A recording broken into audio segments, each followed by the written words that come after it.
Bonjour vous autres, j'espère que ça va bien aujourd'hui. Aujourd'hui, je vais prendre le temps de vous expliquer la lettre d'opinion ou le texte argumentatif. Alors, on va juste réviser la structure, comme ça vous pourrez prendre puis écrire votre rédaction. Alors, voici tous les sites web ici. Oh, là j'ai cliqué sur un, désolé. Au moins, vous avez les sources, où est-ce que j'ai pris mon information. Ça ne vient pas de moi. Alors, juste pour que vous sachiez. Alors, la définition, la lettre d'opinion, elle a pour but de convaincre ou de faire réagir. Okay? Pour le faire, vous devez écrire une introduction. Commencez par une introduction. Ça fait que dans une lettre d'opinion, il y a 4 éléments qu'on cherche. C'est qu'il y a le sujet amené, le sujet posé, la thèse et le sujet divisé. Souvent, la thèse et le sujet divisé font partie de la même phrase. Okay? Alors, quand on commence avec le sujet amené, c'est souvent l'idée générale en lien avec le sujet de ton texte. Okay? Ça fait que disons que tu veux parler de la violence dans les sports et que tu es contre ça. Okay? Ça fait que ton sujet général serait les sports. Okay? Après ça, ton sujet posé, ça présente clairement le sujet plus spécifique de ton texte. Alors là, tu dirais violence dans les sports. Okay? Dans ta thèse, c'est à ce moment-là que tu donnes ta position. Ça fait que c'est que tu es pour ou contre. Okay? Puis, dans ton sujet divisé, mais là, tu vas énumérer qu'est-ce que tu vas développer dans tes paragraphes de développement. Okay? Fait que si vous allez cliquer sur le lien juste en dessous ici, là, je vais cliquer dessus pour vous autres. Fait que si vous allez voir là-dedans, chacun des sujets sont expliqués davantage si vous n'avez pas bien compris. Puis, juste à côté, il y a des exemples. Okay? Fait que ça sera peut-être beaucoup plus clair pour vous autres lorsque vous viendrez à écrire votre rédaction. Faites juste attention au plagiat. Okay? Je fais une petite mise en garde. Okay? Après ça, vous allez écrire vos paragraphes de développement. Pour chaque paragraphe, vous allez en avoir 2 ou 3. Ça dépend de combien d'arguments est-ce que vous voulez avancer dans votre texte. Vous devez toujours commencer avec un marqueur de relation.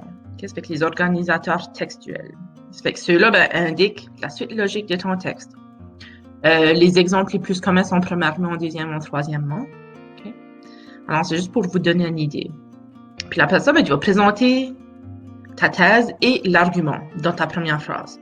Okay? Fait que ton marqueur de relation et la présentation de ta thèse avec l'argument sont dans la même phrase. Okay?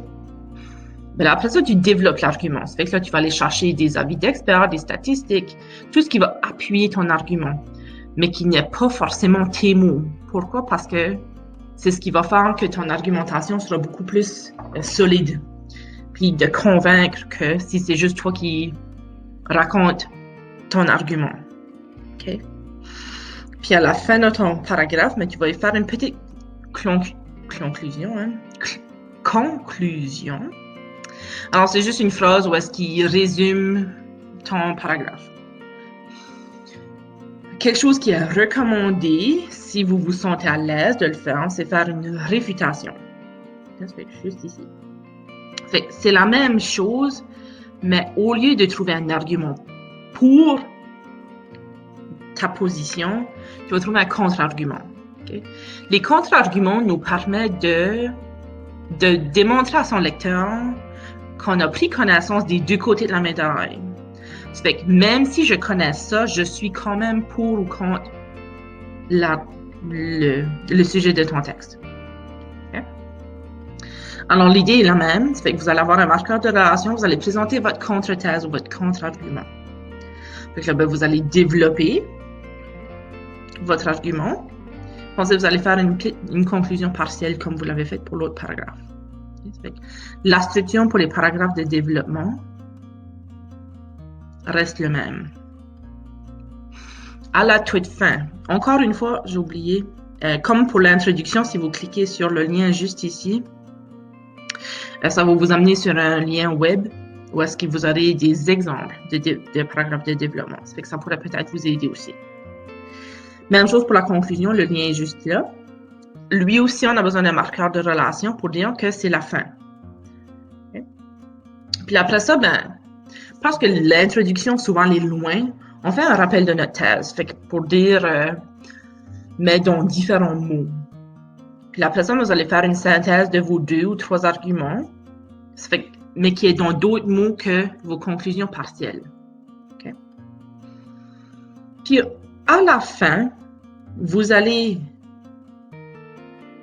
finir votre conclusion avec une phrase. Mais une phrase qui laisse une ouverture à ton lecteur. Fait que ceci peut être un souhait, ça peut être une suggestion, ça peut être une piste de réflexion, ça peut être une projection dans le futur, ça peut être une nouvelle information, ça peut être une citation célèbre. Ça fait que le but de ça, c'est d'amener ton lecteur à réfléchir à ce que tu viens de dire. Ça fait que tu lui as présenté plein d'arguments, tu souhaites qu'il soit du même avec toi, mais tu lui laisses la flexibilité de croire ou non ce qu'il veut. Okay? Alors, c'est pas mal ça pour la lettre d'opinion. Alors, si vous avez des questions, n'hésitez pas à les poser, puis ça me fera plus que plaisir de vous les répondre. Prenez juste un rendez-vous, puis c'est aussi simple que ça. Alors, je vous souhaite de passer une excellente journée, vous autres. Bye.